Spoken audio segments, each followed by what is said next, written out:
한 달 전부터 2020년 다음 교회의 방향에 대해서 고민하면서 기도하고 있는 중에 있습니다. 이 기도를 하던 중에 어느 날 지금까지 우리 교회가 아주 자연스럽게 하나님의 인도하심 가운데서 지내왔구나라는 것을 다시 한번 깊이 깨닫는 시간이 있었습니다. 2017년 1월 첫째 주에 개척을 시작해서 2017년 그 해에 예수님에게까지 자라가자라는 목표를 정해서 저와 여러분들이 한 해 동안 정말 열심히 다녔죠. 그리고 난 다음에 2017년 말에 그 해를 마무리하고 또 2018년을 내다보면서 2018년에는 어떤 방향성을 가지고 나가야 하나 이런 것들에 대해서 고민하던 중에 예수님에게까지 자라가자라는 주제로 2017년 한 해를 달려왔는데 예수님에게까지 자라가는 것이 한 해로 이루어질 수 있는 일이 아니구나라는 것들을 깨닫게 되었죠. 그래서 2018년도부터는 그 해에 정하는 목표 없이 그냥 우리는 예수님에게까지 자라가는 것을 교회의 전체 목표로 삼습니다 라고 공표하고 지금까지 그렇게 쭉 달려왔습니다. 그래서 우리 교회는 그해 정한 목표는 없습니다. 그런데 여러분 좀 전에 말씀드렸던 것처럼 예수님에게까지 자라가자, 이건 다음 교회 전체 목표인 거죠. 그리고 다음 교회의 목적은 세상 속의 그리스도인입니다. 여러분 목적과 목표를 나름대로 구분하고 계신가요? 목적은 최종적인 것, 굉장히 넓고 포괄적인 것, 내가 하는 일들을 통해서 결국에 이루고자 원하는 일을 목적이라 합니다. 그리고 목표는 그 목적을 이루기 위해서 세부적으로 세워가서 이루어 가야 될 일들을 목표로 하거든요. 다음 교회의 목적과 목표를 이 시간에 다시 한번 잘 정리해서 여러분들에게 설명해 드리면 다음 교회의 목표는 모든 부분에서 예수님에게까지 자라가는 것, 가정과 직장과 또 자녀와 우리의 생업과 모든 부분에 있어서 예수님에게까지 자라가자, 이게 우리의 목표입니다. 여러분 목표를 이렇게 설정하면 구체적으로 우리가 어떻게 해야 예수님에게까지 자라갈 수 있을까? 여러분 조금만 생각해 보면 여러분들이 해야 될 게 엄청나게 많이 나오거든요. 그런 것들 작은 것부터 하나하나 실천해서 나가면 우리는 목표에 맞는 삶들을 살아가는 것이고 예수님에게까지 자라갈 수 있게 될 것입니다. 그래서 예수님에게까지 자라가서 결국 다음 교회가 이루고자 원하는 건 뭐예요? 세상 속에서 그리스도인으로 살아가자는 거죠. 여러분 제가 늘 자주 여러분들에게 말씀드렸는데 예수 믿는 사람들이 대한민국에 정말 많은데 예수 믿는 사람답게 살지 않는 것 때문에 교회 안에 여러 가지 문제들이 생겨나고 있고 세상에서도 기독교가 인정받고 있지 못하죠. 여러분 저는 여러분들을 교회로 계속 불러 모아서 예배 드리고 훈련받게 하고 뭐 이렇게 하는 것보다 들은 말씀을 붙들고 한 주간 치열하게 세상 속에서 그냥 그리스도인으로 살아갔으면 좋겠다. 여러분 이것이 저의 생각이고 이것이 저의 목회 철학입니다. 그래서 우리 교회의 최종적인 목적은 세상 속의 그리스도인 예수님에게까지 자라가서 내가 살아가는 현장에서 그리스도인으로 살자 그렇게. 그게 우리 교회의 목표와 목적이라는 것이죠. 여러분 우리 교회의 목표와 목적에 맞게끔 저와 여러분들이 생각을 같이 하고 열심히 달려가서 정말 여러분들이 그리고 우리 다음 교회가 그런 교회로 세워져 갈 수 있기를 바랍니다. 여러분 그래서 2018년도부터는 그 해 방향성 이런 걸 설정하지 않았습니다. 그냥 하나님 인도하시는 대로 교회를 열심히 이끌어 왔는데 근데 가만히 생각해 보니까 그렇게 이끌어 왔음에도 불구하고 그 가운데 하나님의 다스리심과 통치하심이 있었더라고요. 여러분 2018년도에 우리가 무엇에 정말 집중해서 기도했는지 여러분 생각나십니까? 하나님이 주인이신 교회. 여러분 생각나세요? 여러분 우리가 기도할 때마다 하나님이 주인이신 교회를 위해서 기도했습니다. 다른 기도 제목들은 바뀔 때가 있었어요. 그런데 하나님이 주인이신 교회, 이 기도 제목은 2018년 한 해 동안 바뀌지 않고 모든 주일 예배 가운데 모든 수요 기도회 때 계속해서 기도했던 것입니다. 2019년도에는 무엇을 집중해서 기도했죠? 건강하게 성장하여서 온전하게 자립할 수 있도록. 다른 기도 제목들은 바뀌었어요. 그런데 이 기도 제목은 1년 내도록 변함없이 주일 예배와 수요 기도회 가운데 그대로 계속해서 기도했던 것입니다. 여러분들이 기도했는데도 불구하고 진짜 그렇게 기도했나? 다 기도한 것 같은데 뭐 이런 생각 들 수 있어요.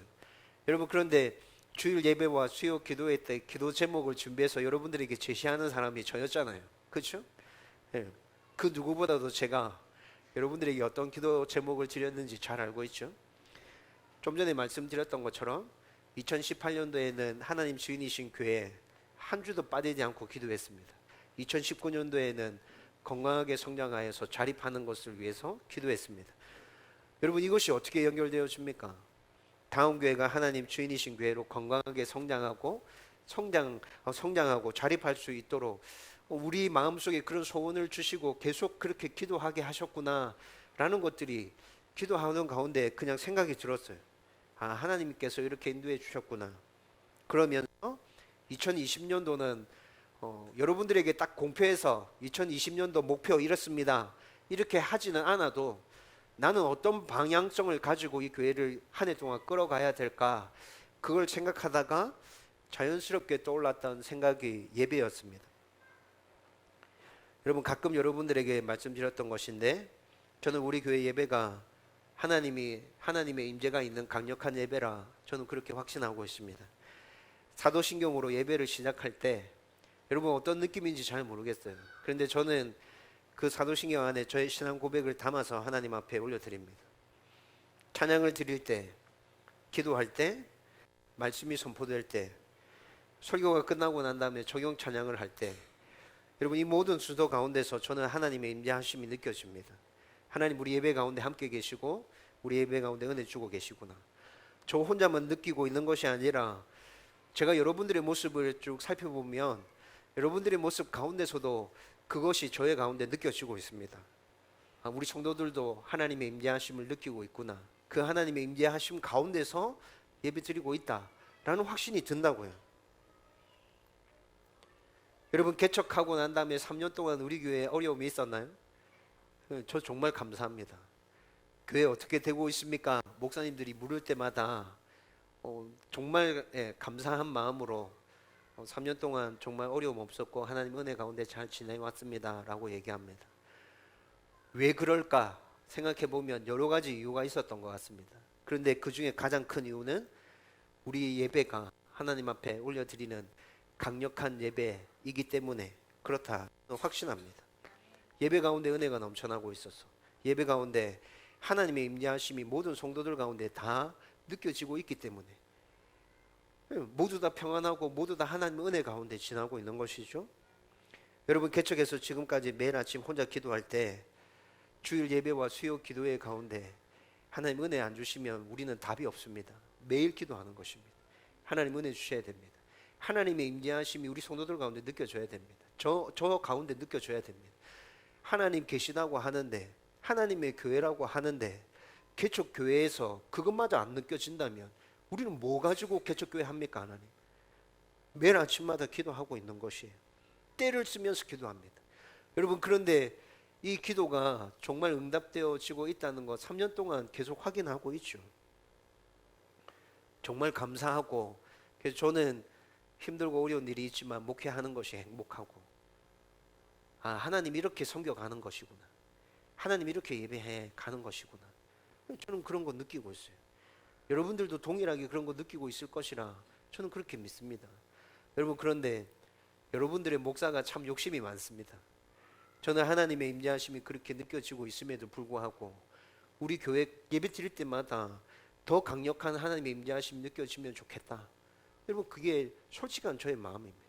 지금보다도 더 강력하게 우리 교회에 처음 예배 드리러 오는 사람도 이 교회 이상하다, 이 교회 진짜 하나님 있구나 느껴지는 그 정도로 강력한 예배 드릴 수 없을까?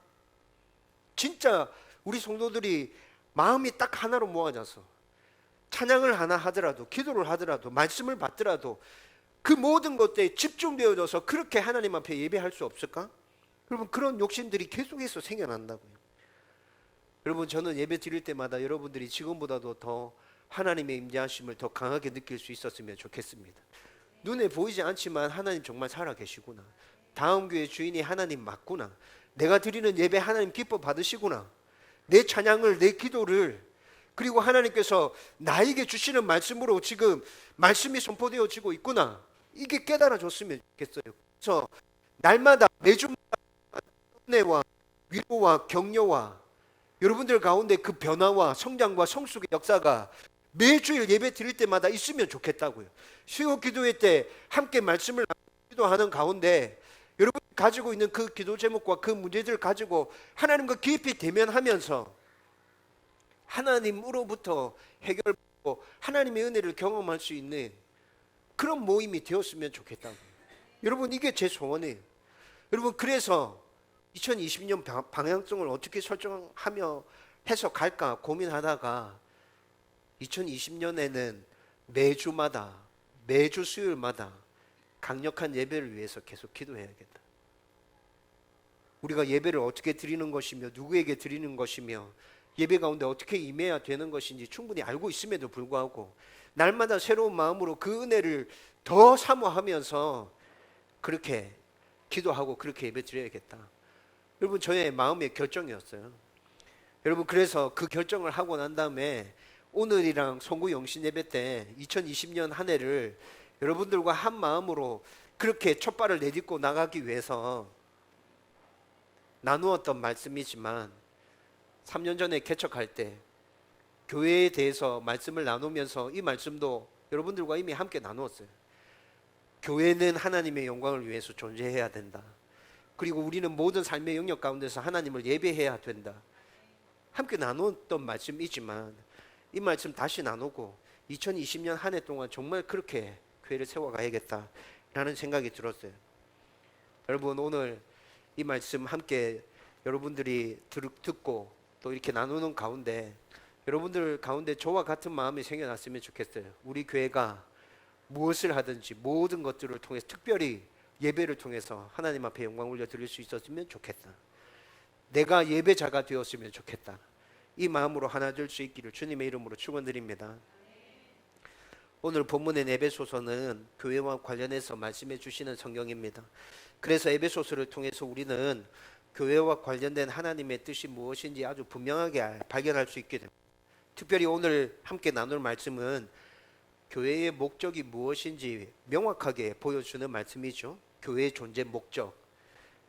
오늘 본문 말씀을 간단하게 개관해 드리면 성부, 성자, 성령 하나님의 구원과 관련된 사역을 찬양하고 그분들에게 영광을 올려드리라 라는 말씀입니다. 여러분, 3년 전에 이 말씀을 나누면서 신학적인 교리의 포커스를 맞춰서 여러분들이랑 함께 이 말씀을 나누었더라고요. 3년 전에 나누었던 말씀 제가 쭉 읽어봤는데 굉장히 어려웠어요. 선택, 예정, 속량 이런 것들에 대해서 여러분들에게 최대한 알아듣기 쉽게 설명하려고 애썼던 흔적이 나타났었는데 다시 읽어보니까 저도 3년 전에 우리 성도들이 이 설교를 듣고 은혜 받았을까? 그런 생각들이 좀 떠올랐어요. 그런데 오늘 나누려고 하는 이 말씀은 전체적인 틀은 3년 전에 나누었던 말씀에서 벗어나지 않지만 좀 쉽게 여러분들이 이해할 수 있도록 그렇게 말씀을 나누려고 합니다. 그렇지만 신학적인 용어는 그대로 계속 등장하게 될 겁니다. 여러분, 먼저 3절에서 6절까지 말씀을 살펴보면 성부 하나님의 주권적인 선택을 찬양하라고 나옵니다. 성부 하나님의 주권적인 선택. 3절에서 6절 말씀에 나타나듯이 성부 하나님은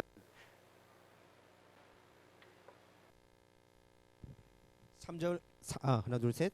네, 3절에서 6절 말씀에 나타나듯이 성부 하나님은 우리에게 하늘에 속한 모든 신령한 복을 주시길 원하셨어요. 오늘 우리가 읽었던 말씀에서 그렇게 나타났죠. 하나님은 하늘에 속한 신령한 복을 우리에게 주시기를 원하셨다. 여기서 말씀하는 신령한 복은 우리가 바라는 세상적인 부와 권력과 명예 이런 것이 아니라 하나님께서 우리에게 주시는 영적인 복들을 말하는 것입니다. 여러분, 구원받은 성도들에게 성령께서 내주하고 계시잖아요. 우리와 함께 계시는 그 성령님이 우리를 지켜주시고 보호해주시고 인도해 주시죠. 여러분, 이런 모든 것들이 영적인 축복인 것입니다. 하나님은 우리에게 이런 영적인 축복을 주시길 원하셨다는 것이죠. 그리고 이런 것들만 아니라 여러분, 구원받은 하나님의 백성이 이 세상에서 살아가는 동안에 여전히 힘들고 어려운 삶들을 살아가잖아요. 그렇지만 우리 가운데 하나님 주시는 평안함이 있습니다. 그 평안함이 어디서부터 기인하는 것입니까? 천국 소망에 대한 기대 때문에 생겨나는 평안함인 것이죠. 천국에 대한 소망들, 나의 좋으신 아버지와 영원토록 함께 살게 될 그 일들에 대한 기대감이 있기 때문에 이 세상에서의 삶들은 힘들고 어렵지만, 그렇지만 하나님께서 그 소망에서 기인하는 평안을 우리 가운데 허락해 주시는 거잖아요. 여러분, 이것 또한 영적인 축복이라 하나님께서 말씀해 주십니다. 여러분, 하나님께서는 이러한 신령한 복들을 우리에게 주시기를 원하셨다는 것입니다. 그래서 하나님께서 이러한 신령한 복들을 우리에게 주시기 원해서 세상이 창조되기 전에, 이 세상이 창조되기 전에 하나님께서 이 모든 일들을 계획하셨고, 그리고 우리를 선택하셨다는 것입니다. 여러분, 이 계획과 이 선택에 있어서 우리가 뭔가 한 일이 있습니까? 뭔가 한 일이 없어요. 그냥 무조건적인 하나님의 선택이었고, 하나님께서 우리에게 이렇게 복 주시기 위해서 하나님께서 해야 될 일을 모두 다 계획하셨다는 것입니다. 여러분, 하나님의 선택, 하나님의 예정, 이거 기독교적인 아주 중요한 교리고, 여러분, 이것을 이해하는 것은 좀 힘들고 어렵습니다. 그렇지만 이걸 정확하게 이해하면 하나님께서 나에게 베풀어 주신 그 은혜가 얼마나 크고 얼마나 놀라운 것인지 우리는 분명하게 알 수 있게 되죠. 여러분, 그런데 분명히 성경은 우리에게 말씀하고 있습니다. 하나님께서 신령한 복을 너에게 주시기 위해서 창세전에, 이 세상이 시작되기도 전에 하나님은 너를 선택했고 너를 구원하기 위한 계획들을 다 세우셨어. 여러분, 특별히 오늘 바울이 이것에 대해서 설명하면서 그리스도 안에서 이 모든 일들이 이루어졌다라고 설명하고 있습니다. 여러분, 그리스도 안에서라는 이 말을 이해하는 것도 굉장히 중요합니다. 여러분, 바울 서신서, 신약에 보면 13권의 바울 서신서를 기록했거든요. 그 13권의 바울이 쓴 성경 안에 그리스도 안에서라는 이 표현이 164회가 쓰여지고 있습니다. 바울이 성도에게든지 교회에게든지 편지를 보낼 때마다 그 편지 내용 안에 그리스도 안에서라는 이 표현을 굉장히 중요하게 썼다고요. 우리가 지금 오늘 에베소서에 있는 말씀을 함께 읽고 에베소서에 있는 말씀을 지금 나누고 있잖아요. 에베소서 하나만 놓고 본다면 그리스도 안에라는 이 말을 바울이 몇 번이나 썼을까요? 36번. 에베소서 하나만 놓고 봐도 바울이 그리스도 안에서라는 표현을 36번이나 쓰고 있다고요. 여러분, 그러면 그리스도 안에서라는 이 표현 안에 바울이 담고자 하는 아주 중요한 의미가 담겨져 있다는 거잖아요. 바울이 지금 그리스도 안에서 하나님의 선택과 예정이 이루어졌고 그것으로 말미암아 하나님 너에게 복 주시기를 원하셨다, 이 얘기를 했는데, 그러면 바울이 그리스도 안에서라고 말할 때 그 안에 담겨져 있는 의미는 뭐냐고요. 두 가지로 생각할 수 있는데, 첫 번째는 우리를 구원하시기 위해서 예수님과 성도가 법적으로 하나가 되었다라는 말입니다. 그리스도 안에서라는 이 말 안에 그 의미가 담겨져 있다는 거죠. 너희는 법적으로 예수님과 하나야. 왜 하나인 줄 아냐? 니네들 구원하려고. 여러분, 이것이 그리스도 안에서라는 의미에 포함되어져 있습니다. 여러분, 법적으로 하나 되어져 있기 때문에 어떤 일이 생길 수 있게 되는 거죠? 우리가 담당하고 있는 죄가 누구에게로 넘어가는 거예요? 예수님에게로 넘어가는 거예요. 여러분, 법적으로 하나 되어져 있지 않으면 어떻게 돼요? 우리의 죄가 예수님에게로 넘어가요? 못 넘어가요. 법적으로 하나 되어져 있지 않은데 내가 네 대신해서 뭔가를 해줄게. 왜? 이렇게 되는 거죠. 니랑 내랑 무슨 상관인데, 니랑 내랑 무슨 관계인데 네가 나한테 뭐 이런 거 해준다고 그러는데, 이렇게 되잖아요. 그런데 그리스도 안에서 예수님과 우리가 법적으로 하나 되어졌기 때문에 예수님께서 내가 네 죄를 대신해서 벌 받을게, 이것이 성립되어진다고요. 법적으로 예수님과 우리가 이렇게 하나 되어졌기 때문에 예수님께서 우리의 죄를 다 가져가셨고 우리 죄를 대신해서 예수님 벌 받으신 거고, 그래서 우리의 죄의 문제가 깨끗하게 해결되어지게 된 거죠. 여러분, 우리의 구속과 관련해서 이렇게 우리의 모든 죄의 문제를 해결해 주시기 위해서 예수님과 우리가 하나 되었다, 그리스도 안에서 하나 되었다, 이 의미를 첫 번째 담고 있습니다. 두 번째 담고 있는 의미는 뭡니까? 예수와 법적으로 하나 되어졌을 뿐만이 아니라 너희들은 영적으로도 하나 되어졌어. 여러분, 이것도 왜 중요한 거죠? 법적으로 하나 되어진 것은 우리의 구속과 관련된 문제라 그랬죠. 우리의 구원과 관련된 문제가 해결되어지기 위해서는 법적으로 하나됨이 반드시 필요했어요. 영적으로 하나됨은 우리의 변화와 관련해서, 우리의 성화와 관련해서 영적으로 하나됨이 꼭 필요한 거예요. 여러분, 우리 스스로 우리가 하나님의 사람으로 세워져 갈 수 있습니까? 없죠. 여러분들이 하나님과 상관없이, 성령님과 상관없이 내가 이렇게 살아야겠다, 이렇게 해서 내가 좀 더 좋은 사람이 되어야겠다라고 발부둥 치지만 그것이 잘 되던가요? 그렇게 안 되죠. 여러분, 그렇게 안 된다고요. 제가 여러분들에게 늘 말씀드리는 게 뭐예요? 변화는 어렵다. 우리의 변화는 정말 힘들고 어렵다는 거 계속 말씀드리지 않습니까? 여러분, 우리가 우리의 힘으로 아무리 하나님을 믿고 난 다음에 내 스스로의 노력으로 변화되기 위해서 몸부림친다고 해도 되지 않는 일입니다. 누구의 도움이 있어야 됩니까? 내 안에 내주하시는 성령 하나님의 도우심이 있어야 내가 하나님의 자녀답게 변화되어져 갈 수 있는 것이라고요. 그런데 성령 하나님이 내 안에 내주하기 위해서는 예수님과 영적인 연합이 일어나야 된다고요. 여러분, 그래서 우리의 변화와 관련해서 하나님의 사람으로 온전히 변화되도록 하기 위해서 영적으로 예수님과 우리가 하나가 되었다는 것이죠. 여러분, 바울은 이 두 가지 의미를 그리스도 안에서라는 이 말 안에 다 포함해서 말하고 있는 것이에요. 이렇게 예수님과 법적으로 영적으로 연합되어서 신령한 복을 받게 하시려고 하나님은 세상이 시작되기도 전에 우리를 선택하셨고 우리의 구원과 관련된 모든 계획들을 다 세우셨다는 것이죠. 여러분, 그래서 5절 말씀에 보면 그 기쁘신 뜻대로 우리를 예정했다고 나오죠. 여러분, 예정이라는 말은 우리의 구원과 관련된 모든 계획들을 하나님께서 세우셨다는 말입니다. 여러분, 하나님께서 이 세상을 다스려가고 움직여가는 모든 계획들을 섭리라고 말합니다. 섭리. 여러분, 섭리 들어보셨습니까?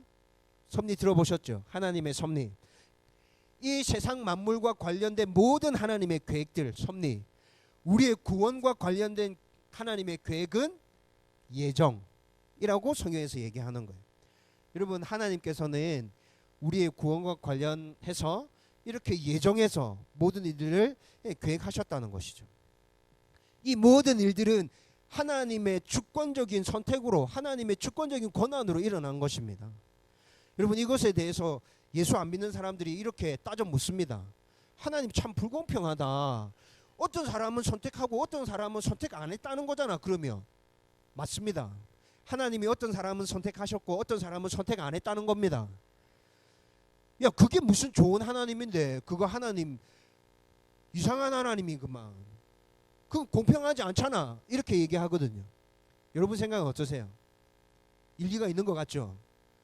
여러분, 그런데 여러분들의 모습이, 인간의 모습이 어떻는지에 대해서 한번 생각해 보세요. 여러분, 성경에서 사람을 뭐라 얘기하고 있어요? 모든 사람은 죄인이다 얘기하고 있죠. 모든 사람은 죄인이에요. 작은 죄 큰 죄 없이 모든 사람은 하나님 앞에서 다 죄인이다. 하나님 앞에서 그 죄에 대해서 어떻게 심판하신다 했습니까? 죽음으로 심판하신다 했죠. 큰 죄 작은 죄 상관없이 하나님은 모든 죄에 대해서 다 죽음으로 심판하신다 하셨습니다. 여러분, 그런데 하나님께서 죽음으로 심판받아야 될 모든 사람들 중에 하나님이 어떤 사람을 선택해서 구원해 내셨습니다. 여러분, 그것과 관련해서 사람이 가타부타 말할 수 있는 권한이 있을 것 같아요? 하나님 불공평합니다. 하나님 저 사람은 선택하고 왜 나는 선택 안 해주십니까? 이렇게 얘기할 수 있는 권한이 사람에게 있습니까? 없어요. 그렇게 말할 수 없어요. 여러분, 그것은 순전히 하나님의 권한이에요. 말 그대로 하나님의 선택이에요. 우리가 어떻게 할 수 있는 게 없다고요. 선택받은 사람은 그러면 어떤 마음일까요?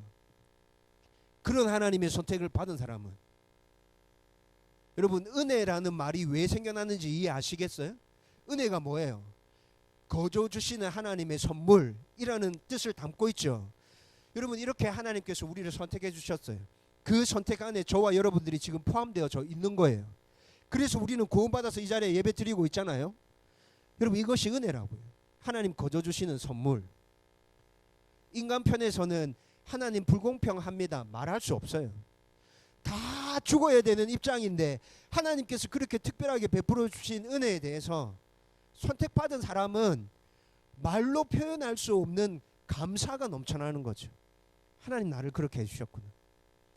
여러분, 제가 좀 전에도 설명드렸듯이 하나님의 선택과 하나님의 예정을 제대로 잘 이해하면 말로 표현할 수 없는 감사가 넘쳐난다 했잖아요. 여러분, 이런 것들을 잘 이해하면 진짜 우리 가운데는 말로 표현할 수 없는 감사, 그것밖에 하나님 앞에 올려드릴 게 없는 것이죠. 여러분, 그래서 오늘 우리가 읽었던 말씀에서 얘기합니다.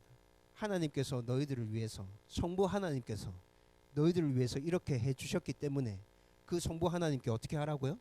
6절 말씀 같이 읽습니다. 다 같이 읽겠습니다. 시작. 이는 그가 사랑하시는 자 안에서 우리에게 거저 주시는 바 그의 은혜의 영광을 찬송하게 하려는 것이라. 아멘. 하나님께서 이렇게 하시는 이유는 뭡니까? 하나님의 영광을 찬송하게 하기 위해서. 하나님께서 우리에게 신령한 복을 주시길 원해서 선택하셨습니다. 예정하셨습니다. 예수님과 우리가 법적으로 하나 되어지고 영적으로 하나 되어져서 이 모든 일들이 다 이루어졌습니다. 그렇게 한 이유는 최종적으로 뭐라고요? 6절 말씀에 우리가 하나님을 찬양하고 하나님께 영광 올려드리기 위해서. 하나님께서 이렇게 하셨다는 거예요. 그리고 또 계속해서 말씀해 줍니다. 7절에서 12절 말씀해 보면 성자 하나님의 구속사역을 찬양하라 이렇게 나옵니다. 여러분, 하나님께서 우리의 구속과 관련해서 모든 일들을 다 계획하셨다고 했는데 그 계획 안에 예수 그리스도의 십자가 사건이 포함되어져 있는 거죠. 그렇죠?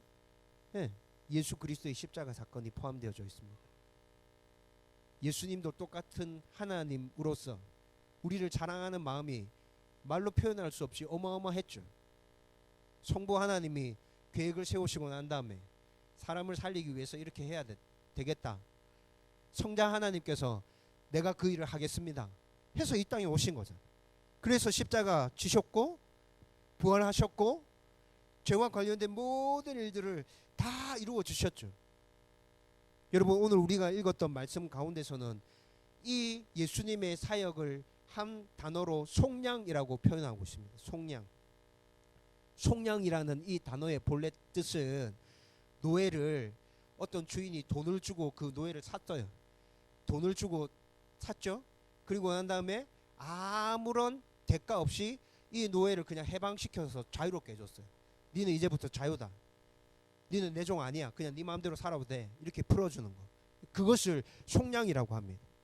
그런데 예수님께서 우리를 위해서 십자가에서 죽으시고 부활하시고 이런 모든 일들을 해주심으로 인해서 하나님의 진노로부터 또 우리가 받아야 될 그 죄값으로부터 속량해 주셨다는 것입니다. 예수님께서 대신 값을 치루어 주셨고 우리 가운데 자유를 허락해 주셨다. 그리고 그렇게 속량해 주셨을 뿐만이 아니라 험한 이 세상 가운데서 예수님을 믿고 하나님의 자녀가 되어서 하나님의 자녀로서의 삶을 살 수 있도록 또 은혜를 주셨다는 것이죠. 하나님의 자녀로 살 수 있도록 은혜 주셨을 뿐만이 아니라 예수님께서 그렇게 속량해 주시는 것으로 말미암아서 사람뿐만이 아니라 이 세상 만물도 하나님께서 창조하신 본래의 모습대로 다시 회복되어져 간다고 성경은 그렇게 얘기해 주고 있어요. 여러분, 죄를 범했을 때, 아담이 죄를 범했을 때 사람만 망가진 것이 아니라 죄를 범하는 그 순간 이 세상 모든 만물들이 다 망가졌어요. 다 찌그러지고 엉클어지고 질서가 파괴되어지고, 그래서 이 세상 만물들이 다 이렇게 엉망진창이 돼버렸던 거죠.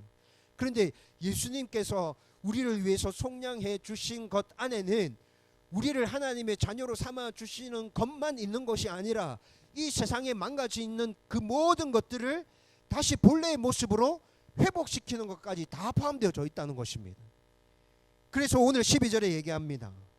성자 하나님께서는 이런 일을 해 주셨기 때문에, 12절 말씀 같이 읽겠습니다. 다 같이 읽겠습니다. 시작. 이는 우리가 그리스도 안에서 전부터 바라던 그의 영광의 찬송이 되게 하려 하심이라. 아멘. 성자 하나님은 이런 일들을 해 주셨기 때문에 너희들은 이 성자 하나님을 찬양해야 돼. 이분께 영광 올려드려야 돼 라고 말씀하고 있는 것이죠. 마지막으로 오늘 본문 13절에서 14절은 성령 하나님의 인치심에 대해서 찬양하라고 말씀하고 있어요. 여러분 13절 말씀 안에 보면 그 안에서 너희도 진리의 말씀 곧 너희의 구원의 복음을 듣고 그 안에서 또한 믿어 약속의 성령으로 인치심을 받았으니 라고 말씀합니다. 약속된 성령으로 인치심을 받았으니. 여러분 인친다는 말이 무슨 말인지 압니까? 인을 친다, 도장 찍는다는 말이죠. 보통 우리가 도장 찍을 때는 두 가지 의미를 담고 도장을 찍게 되는데, 이 문서의 진실성을 보장합니다. 이 문서는 진실된 문서입니다 라는 걸 보증할 때 도장을 꽝 찍습니다. 그리고 난 다음에 또 도장 찍는 거 두 번째 의미는 이건 내 겁니다, 내 거라는 의미로 도장을 찍게 되죠. 여러분 오늘 본문에서 성령께서 인쳤다라는 이 말에서 담고 있는 의미는 하나님께서 우리를 자기의 소유로 인쳤다는 것입니다. 예수 믿는 모든 사람들을 얘는 이제 내 거야, 내 자녀야, 손대지 마. 그래서 성령으로 꽝 인쳤다는 것이죠. 여러분 유대인들은 구약시대 때 유대인들은 할례를 통해서 선민이라는 표를 드러냈죠. 예수 안 믿는 사람들, 하나님 안 믿는 사람들 중에도 그들이 자기가 믿고 있는 신의 소유라는 것을 문신으로 새겨 넣었어요.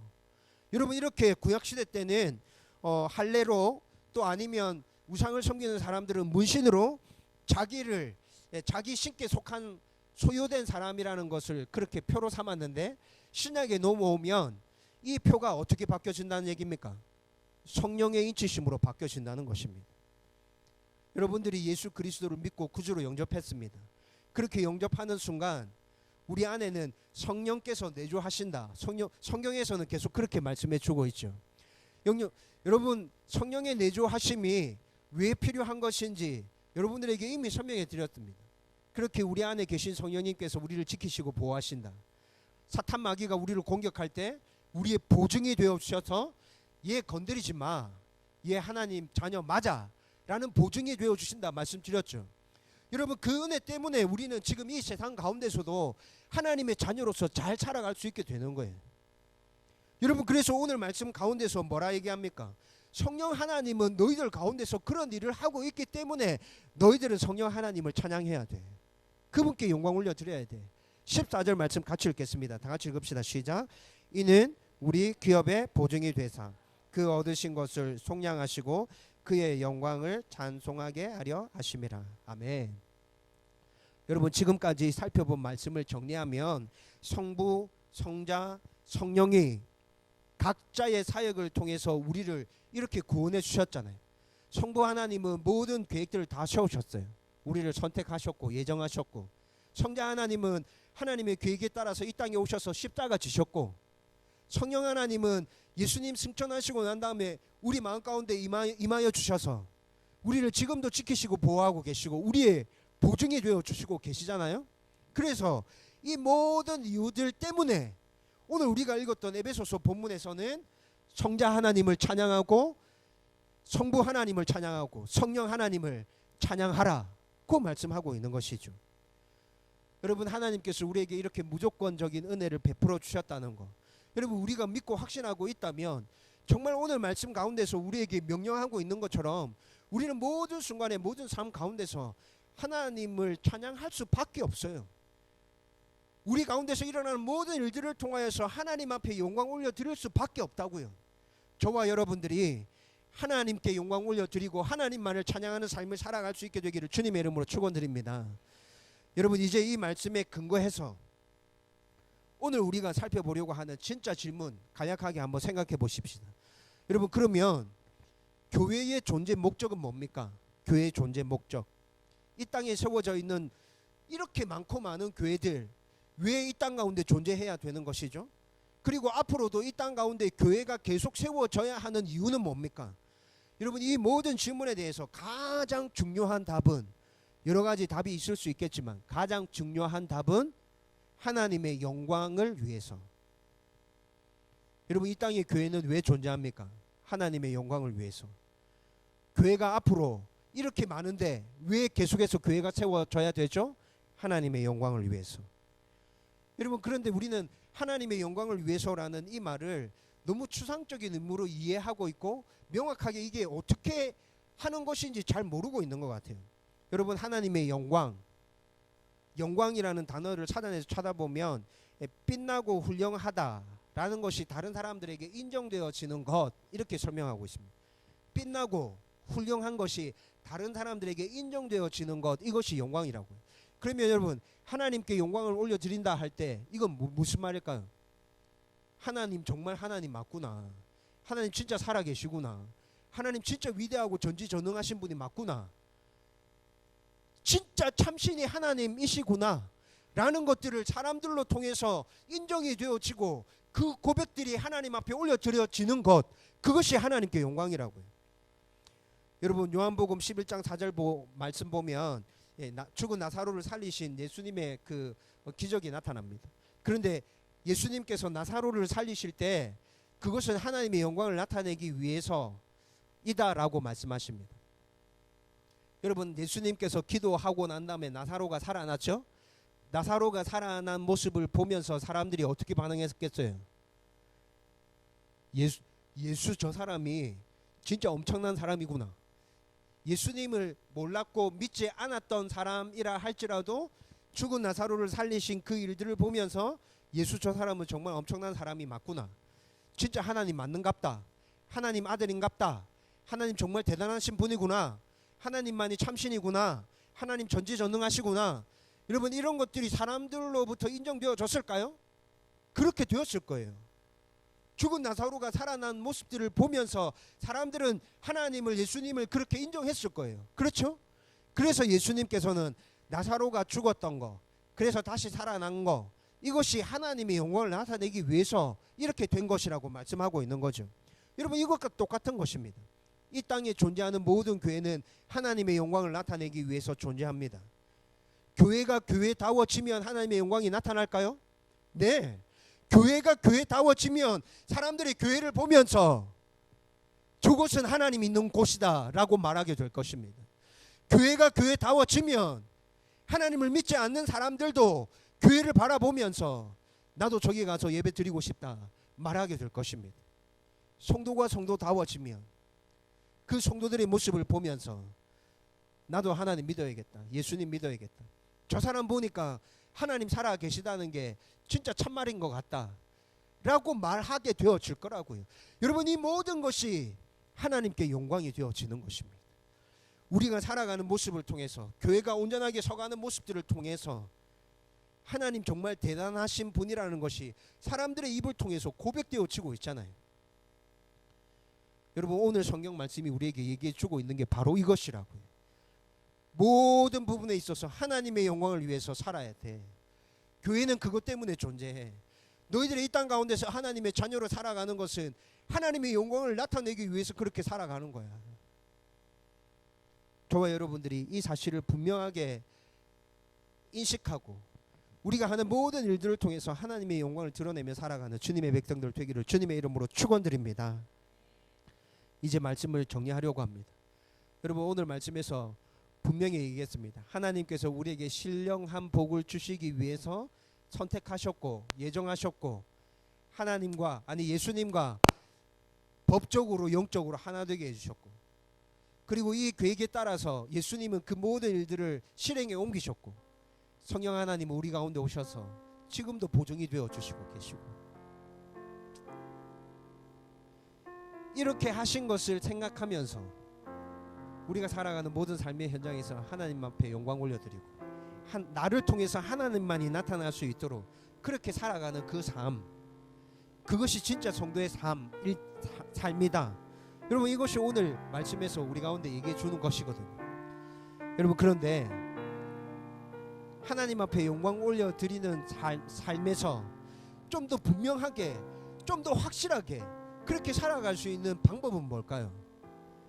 그것이 예배라고요. 하나님 앞에 영광 올려드리는 그 삶을 좀 더 분명하고 명확하게 확실하게 살아갈 수 있는 방법이 예배. 여러분, 그래서 송구 영신 예배 때는 예배에 대해서 여러분들과 함께 말씀을 나누려고 합니다. 주일날 드리는 이 예배에 어떤 의미가 담겨 있는 것인지, 우리가 삶에서 드리는 우리의 삶의 예배, 그 가운데 어떤 의미가 담겨져 있는 것인지, 그것을 통해서 우리는 어떻게 하나님 앞에 영광 올려드릴 수 있는지, 여러분, 그 말씀들을 함께 나누면서 정말 바라고 소원하는 것은 저와 여러분들이 하나님 앞에 온전한 예배를 드리겠다는 데 있어서 마음이 하나 되어졌으면 좋겠습니다. 2020년 한 해 동안 하나님, 우리 교회에서 드려지는 모든 예배를 통해서 정말 그렇게 하나님만 영광 받아 주옵소서. 나의 삶의 예배를 통해서 하나님의 하나님 되심을 사람들이 알게 하여 주옵소서. 그런 소원함을 가지고 우리가 하나 되어서 나갈 수 있었으면 좋겠다고요. 그렇게 되기를 주님의 이름으로 축원드립니다.